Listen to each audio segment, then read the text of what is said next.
Sau 20 năm sống trong gia tộc hào môn, tôi mới phát hiện bản thân đang nhập vai nữ hoàng lừa đảo đến Lưu Như Yên. Cô ta không chỉ lợi dụng xuất thân hào môn của tôi để giả làm thiên kim tiểu thư, mà còn bao nuôi một gã đẹp mã chẳng ra gì. Khi đăng lướt video, tôi thấy một video ghi rằng gửi 3 chú chó nhỏ là có thể trải nghiệm cuộc sống hào môn. Với suy nghĩ không chiếm lợi thì đúng là đồ ngốc. Tôi liền gửi 3 chú chó nhỏ, không ngờ lại bị lôi vào một hệ thống gai bẫy cũ kỹ. Mặc dù tôi đã xuyên đến hào môn, nhưng lại trở thành nhân vật nam phụ đáng thương của gia tộc. Như mọi người đều biết, nam phụ hào môn chỉ là một kẻ si tình không có hồi đáp, cuối cùng còn bị nam chính và nữ chính hãm hại. Phá sản đã là kết cục tốt đẹp nhất, thậm chí còn có thể chết trong sự toan tính của đôi chính. Nghĩ đến đây, tôi bất giác rùng mình vì sợ hãi. Tôi không muốn làm cậu ấm hào môn nữa. Hãy trả tôi về thế giới cũ đi. Không được, khó khăn lắm tôi mới tóm được một kẻ ngốc như cậu. Hãy hoàn thành cốt truyện đi, nhóc. Tôi tức giận hét lên, nhưng hoàn toàn bất lực.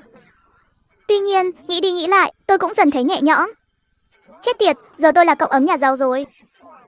Một cốt truyện kịch tính thế này, quả là thích hợp để vừa nằm nhà vừa xem. Nhưng hệ thống lại không có tình người, đừng trách tôi vô tình. Nếu tôi không thể để cốt truyện tiếp tục, thì tôi không còn là Trường Vĩ nữa. Trong cốt truyện gốc, Lưu Như Yên đã mang theo tài sản của tôi, cùng gã bạch kiểm Tô Minh Thành bỏ trốn. Sau đó, để bày tỏ tình cảm dành cho Lưu Như Yên, đã sa thải thư ký riêng của mình. Chính nữ thư ký đó đã tiết lộ với nhân vật gốc rằng tất cả mọi chuyện trước đây đều là kế hoạch của Lưu Như Yên. Nhân vật gốc không biết tự lượng sức đã đi tìm Lưu Như Yên và Tô Minh Thành để lý luận. Kết quả, bảo vệ của công ty Tô Minh Thành đã đánh nhân vật gốc đến chết. Trước lúc lâm chung, Lưu Như Yên còn kể tường tận về kế hoạch rút cạn tài sản của nhân vật gốc. Suốt 3 năm qua, nhân vật gốc không cam lòng hỏi Lưu Như Yên, rốt cuộc cô có từng yêu tôi không? Lưu Như Yên lại đáp rằng tôi chỉ coi anh như một con chó. Nhân vật gốc chết trong uất hận. Lưu Như Yên và Tô Minh Thành lại sống cuộc đời vui vẻ hạnh phúc. Thật không thể tin nổi. Chuyện này chắc phải do một kẻ não tàn mới có thể viết ra được. Kẻ si tình thì đáng chết. Thôi được rồi, nếu cốt truyện gốc đã tệ như vậy. Nếu đã như vậy, tôi cũng chẳng cần giấu giếm nữa. Đã xuyên không vào sách rồi, thì nơi này chẳng khác nào vùng đất vô pháp. Tôi muốn làm gì cũng chẳng ai cản nổi. Dù sao nhân vật trong sách này đều là những kẻ vô não mà. Hệ thống nhắc nhở, chủ nhân, xin hãy hoàn thành nhiệm vụ theo cốt truyện. Nếu không, bạn sẽ không thể quay về thế giới của mình. Chết tiệt thật. Ai nói tôi muốn quay về? Ở đây là một thiếu gia giàu có tự do chẳng tốt hơn sao? Trong kịch bản của một kẻ si tình, kẻ si tình mới chính là nhân vật chính. Lưu Như Yên, Tô Minh Thành. Hai người đã đến lúc phải hạ màn rồi. Ngay lúc này, tôi cũng thoát khỏi không gian đọc cốt truyện. Theo diễn biến truyện, đây sẽ là cảnh tôi bị cả lớp làm nhục, nói rằng tôi muốn bám víu Lưu Như Yên. Cả lớp theo cốt truyện cũng đồng loạt bắt đầu sỉ nhục tôi. Mày, con trai của một người giúp việc, lấy tư cách gì mà mơ tưởng đến Lưu Như Yên? Nếu là tao đã tè một bãi nước tiểu để soi gương rồi. Con cóc mà cũng đòi ăn thịt thiên nga. Nhìn xem đi, chiếc xe của Như Yên, mày có làm lụng cả đời cũng chẳng mua nổi. Sống hèn hạ thế này có đáng không? Cùng là đàn ông, mà tao thấy nhục thay cho mày. Tất cả những điều này là màn kịch do chính Lưu Như Yên dàn dựng, chỉ để cho mọi người thấy cái hình tượng người tốt của mình. Sau khi lớp trưởng nói xong câu đó, Lưu Như Yên cũng bước tới. Mọi người đừng nói cậu ấy như vậy nữa. Ở nhà cậu ấy làm việc nhà rất chăm chỉ mà. Ai cũng có lý tưởng của mình. Chúng ta không nên chế nhạo cậu ấy, đúng không? Dù cậu ấy không mua nổi chiếc Pagani Huayra hơn 20 triệu tệ, nhưng cố gắng một chút thì vẫn có thể mua được Mercedes đến bên hay BMW mà. Con người cần có mơ ước. Nếu tôi chưa đọc trước kịch bản, chắc tôi đã cảm động đến rơi nước mắt trước những lời của Lưu Như Yên. Nhưng hiện giờ, tôi chỉ thấy kinh tởm. Tôi nở một nụ cười nhếch mép đầy ẩn ỉ, nhìn về phía Lưu Như Yên. Đúng thế, cô cũng nên có mơ ước. Sau này cố gắng mà lái được Mercedes đến bên và BMW nhé. Cậu ta bị làm sao vậy? Sao lại dám phản kháng chứ? Ngay lúc này, tôi đã bước về phía chiếc Pagani Huayra đó. Nhìn thấy hành động của tôi, Lưu Như Yên hoảng sợ. Cô ta muốn dán lớp áo màu hồng lên chiếc Pagani này. Không chỉ vì thích màu hồng, mà còn vì trên chiếc xe này có những chi tiết tùy chỉnh được khắc tên viết tắt của tôi. Khi ba tôi tặng chiếc xe này, đã đặt riêng khắc tên tôi trên thân xe. Lưu Như Yên mỗi lần nhìn thấy nhưng ký tự đó lại nhớ ra chiếc xe này không thuộc về mình. Điều đó khiến cô ta ghét cay ghét đắng những họa tiết tùy chỉnh trên xe. Mọi người xung quanh cũng đổ dồn ánh mắt về phía tôi. Cậu định làm gì đấy? Nếu làm hỏng xe của Lưu Như Yên, cậu có đền nổi không?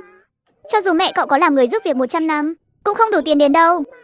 Lưu Như Yên, quỳ xuống xin lỗi tôi ngay.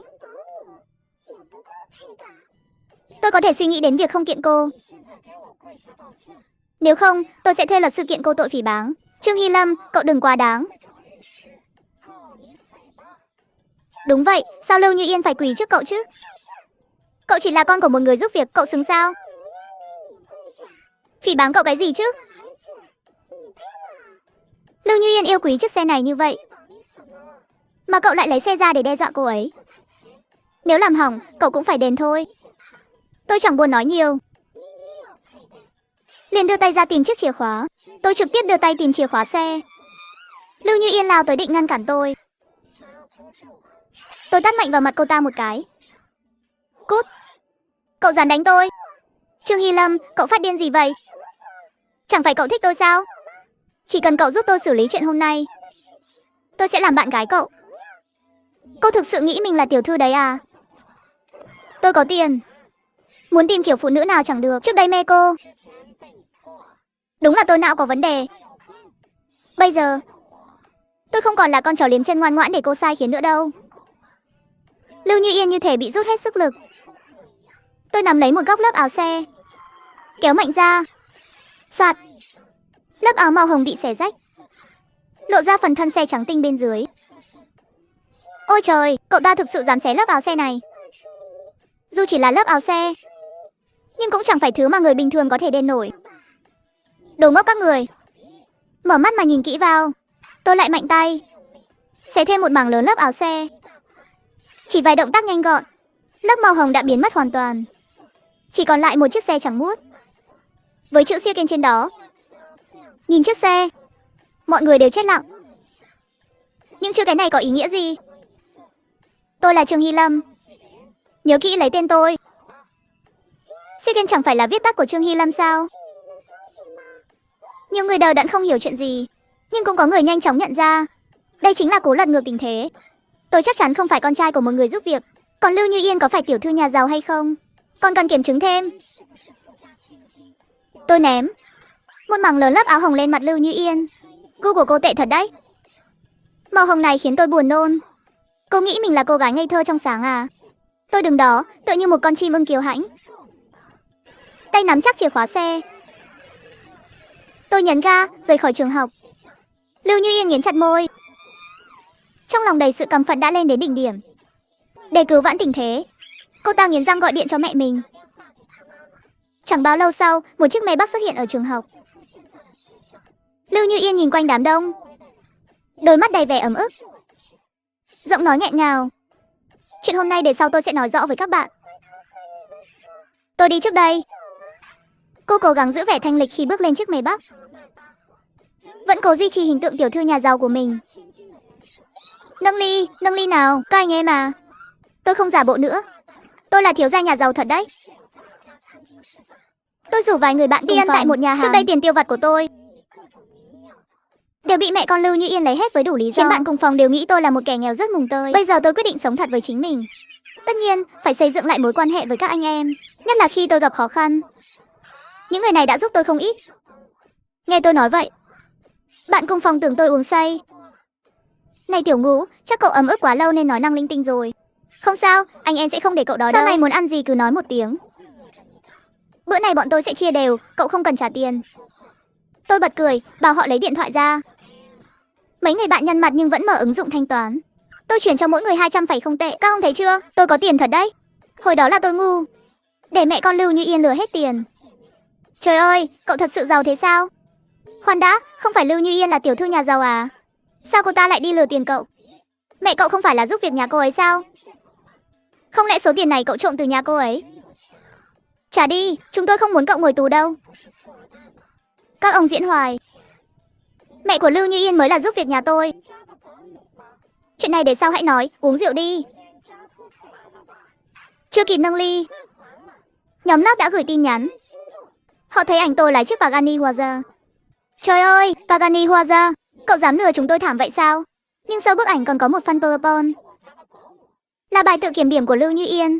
Nhìn thấy bài đó, cả nhóm đều cau mày.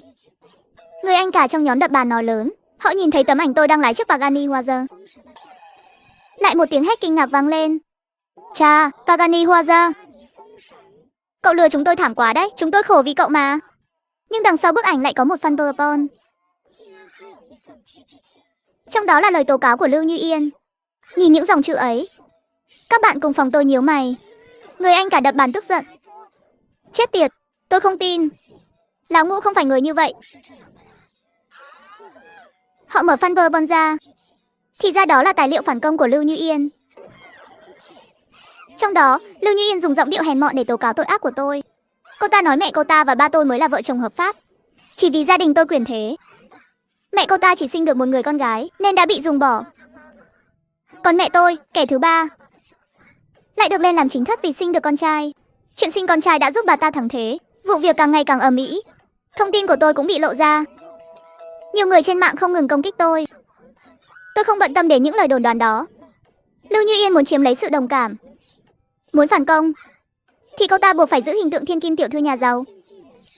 Khi tôi trở về nhà, tôi mới thấy mẹ của Lưu Như Yên đã lái chiếc máy Bắc của nhà tôi để đón cô ta về. Lúc này tôi mới hiểu, thì ra cô ta chỉ tận dụng lúc tôi vắng nhà. Để tạm thời duy trì hình tượng ấy, tôi trực tiếp tìm mẹ của Lưu Như Yên và nói: